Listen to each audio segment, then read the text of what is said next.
Assalamu alaikum wa rahmatullahi wa barakatuh. Donc nouvelle vidéo pour vous résumer le classement des différents actes dans l'islam. Donc déjà, le premier c'est l'obligation. En arabe, fard. Donc on dit que si tu le fais, tu mérites une récompense, et si tu le fais pas, tu mérites un châtiment. Pourquoi on parle de mérite? Parce qu'on ne sait pas. Donc pour que ça soit accepté, il faut que ça soit exclusivement pour Allah, ça s'appelle al-ikhlas, ça veut dire pas pour une statue ou autre, ça serait du shirk, et ni pour quelqu'un d'autre, ça serait de l'ostentation, riya. Donc ça, c'est la condition pour que ça soit accepté. Déjà, al-ikhlas. Et la deuxième, il faut que ça soit selon la sunna.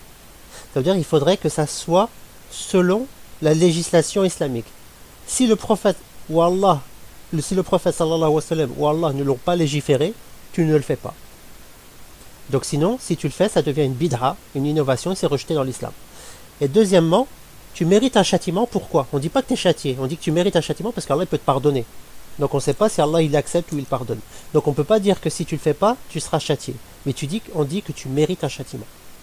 Deuxièmement, il y a ce qu'on appelle recommandé. En arabe, mendoub ou sunna. Ça, si tu le fais, avec les conditions précitées, si tu le fais, tu mérites une récompense. Si tu ne le fais pas, tu n'as rien du tout. Voilà, tu n'es pas châtié. Le troisième, c'est l'interdit. Donc, en arabe, haram. Ça veut dire quoi? Ça veut dire que si tu le fais, tu mérites un châtiment. Donc comme tout à l'heure, selon le pardon d'Allah. Donc tu mérites un châtiment. Mais si tu ne le fais pas, tu mérites une récompense. Vous voyez la puissance? Si tu le fais, tu mérites un châtiment. Et si tu ne le fais pas, tu mérites une récompense. Le quatrième, c'est détestable. En arabe, makruh. Ça veut dire quoi? Ça veut dire que si tu le fais, tu n'as rien. Mais si tu ne le fais pas, tu mérites une récompense. Et le dernier, c'est le permis, en arabe, mubah. Ça veut dire quoi? Ça veut dire, par exemple, c'est conditionné par rapport à ton intention. Par exemple, si tu dors tôt pour être en forme pour aller en boîte de nuit, là, ça devient haram.